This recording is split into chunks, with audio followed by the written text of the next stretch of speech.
Je te confesse, toi qui es à l'écoute présentement, on est au bureau des confessionnals. Je suis un amateur de bière, littéralement, et je me fais un plaisir en plus de parler d'un événement qui est mon préféré durant l'été ici sur le territoire lavallois.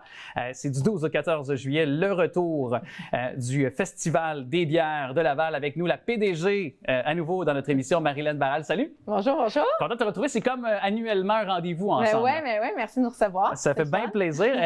C'est la 8e édition. En réalité, ce serait peut-être la 10e s'il n'y avait pas eu d'apocalypse qui s'appelle la pandémie. Oui, c'est ça. Quand même 10 ans déjà que ça aurait fait. Mais bon, OK, il y a eu 2 années de pandémie, mais on a passé par-dessus ça. Mais... Est-ce que je me trompe? On dirait que c'est à la 8e édition qu'on a atteint un nouveau plateau cette année pour le festival. Ben oui, on pourrait dire ça. Dans le fond, on a travaillé fort pour avoir une belle programmation musicale qui s'est vraiment étoffée, je pense, au fil des années. Au départ, on commençait avec des artistes vraiment de la relève, mais là, vraiment, on a été chercher des artistes plus renommés.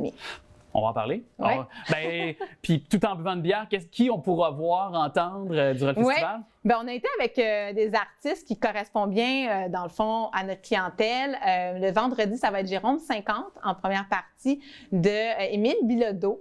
Fait qu'on est très chanceux de les avoir, les deux. Puis le samedi, ça va être la rappeuse Calamine avec Gab Bouchard. Des artistes qui font vendre de la bière aussi. C'est ça, des artistes qui vont faire vendre de la bière puis qui sont bien connus. Puis je pense que nos festivaliers vont être heureux de les découvrir ou redécouvrir. Le volet humour aussi, précisons-le aussi parce que c'est important. Là.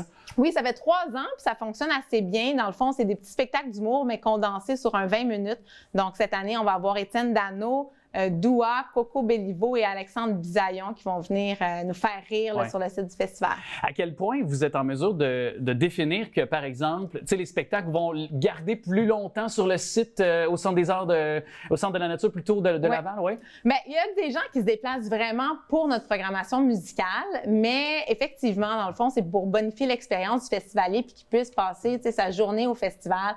Donc, d'avoir une programmation musicale, bien, ça amène un événement pendant le festival. Oui. Évidemment, la pierre angulaire, c'est l'alcool. Oui. C'est l'alcool, certainement, avec 85 exposants, microbrasseries. Oui. Bien, c'est 85 exposants au total. On a 40 microbrasseries d'un peu partout au Québec. On a plusieurs, on a beaucoup, mais tu sais, des microbrasseries plus connues. On a Messorem, Bas-Canada, Brouski, qui est des microbrasseries qui sont très appréciées. On a des microbrasseries de plus loin qui se déplacent, Naufrageur de Carleton-sur-Mer. Fait que ça, il faut le noter, c'est quand même pour eux, ils se déplacent pas mal. Trèfle Noir d'Abitibi aussi. Donc, c'est vraiment intéressant l'offre qu'on va avoir sur le site. Et des nouveautés. Quand je parlais de plateau, d'année charnière pour l'événement, ça vous amène à avoir des nouveautés cette année? Oui. Bien, c'est ça, on a plusieurs cidreries. Cette année, on va avoir une nouvelle cidrerie capsule temporelle, la cidrerie du pied de cochon. On a également plusieurs vignobles qui vont être représentés pour une première édition des vignobles québécois parce qu'il y avait une demande. Il y a des très bons vignobles au Québec, fait qu'on va leur faire une place pendant notre festival, donc produits de terroir également. Ouais, et on peut penser à ceux qui peut-être veulent alterner entre ou tout simplement qui aiment la bière mais sans alcool aussi. Donc, il y a de plus en plus une demande puis vous répondez à cette demande-là aussi. Oui, bien, il y a plusieurs microbrasseries qui offrent déjà de la bière sans alcool qui vont avoir à leur kiosque. Il y en a beaucoup qui sont se tourner vers le sans-alcool parce qu'il y a une demande. Puis également, il va y avoir un kiosque de produits sans alcool, fait que ça va être également du vin sans alcool, il va y avoir des spiritueux sans alcool, il va vraiment avoir une belle sélection. Depuis, on le voit depuis quinzaine d'années environ. Il y a beaucoup de festivals comme le vôtre qui ont poussé les microbrasseries, bien sûr, à travers les régions du Québec. Les villes aussi, c'est devenu de plus en plus important. Est-ce qu'on parle beaucoup d'arriver à une certaine saturation du marché, mais là, évidemment, arrive par là parce qu'il y a beaucoup d'offres, mais c'est aussi le buveur moyen. On veut peut-être aller en chercher un nouveau, puis les plus jeunes. Est-ce que c'est un défi pour un événement de devoir toujours aller chercher un plus jeune public comme le vôtre? Oui, effectivement. Puis c'est ça, on essaie justement de se positionner pour aller chercher une clientèle. Notre clientèle, c'est majoritairement de 25 et 45 ans. Donc, on essaie d'adapter nos placements médias, d'aller chercher une clientèle plus jeune. Mais effectivement, il y a beaucoup de microbrasseries au Québec, mais le festival, c'est une belle alternative de découvrir des produits pour par la suite en racheter avec les produits qu'on apprécie également. Fait que c'est des formules de dégustation, fait que c'est des petites dégustations, puis comme ça, on peut en découvrir plusieurs. Plusieurs choses aussi à comprendre pour l'événement, parce qu'il y a toujours une bière officielle. Oui. Et il y a notamment une microbrasserie de chez nous, de Laval, qui a développé avec vous la bière officielle cette année. Oui, c'est la microbrasserie Les Insulaires avec la microbrasserie La Gabière. Donc, ça va être une bière qui doit être très rafraîchissante pour l'été. Bière de soif. C'est ça. Je peux vous dire en primeur, ça va être une lager à la lime. Donc, bière de soif, facile à boire, peut être partout au Québec, dans plusieurs points de vente. Bon, il y a toujours ces incitatifs aussi. Tu sais, bon, on prend un verre peut-être des fois, peut-être un petit verre de trop, là, ça c'est vraiment c'est vous autres, c'est votre affaire, mais il y a la STL qui participe avec vous, je pense. Oui, pour les navettes, là. Oui, c'est ça. Encore une fois, cette année, on incite vraiment les gens à prendre des transports en commun. L'année passée, justement, la navette était vraiment beaucoup utilisée. Donc, c'est gratuit sur l'ensemble du réseau de la STL. Puis également, il va y avoir des navettes du métro Montmorency. Donc, il n'y a pas de raison de prendre son véhicule.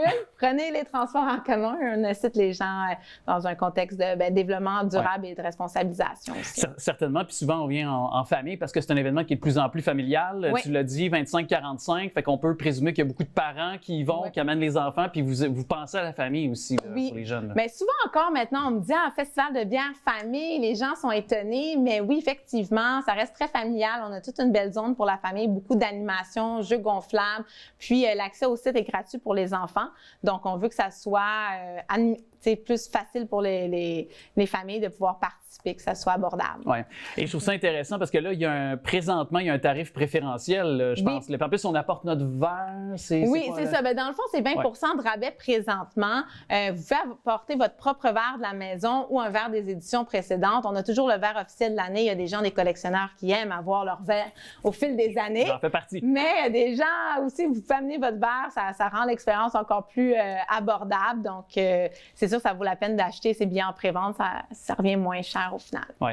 12 au 14 juillet prochain au Centre de la nature de Laval, Festival des bières. Oui. Très, très hâte. Merci beaucoup, Marilyn, d'être passée. Merci à vous. Puis attends une minute, il nous reste combien de temps, Lucette?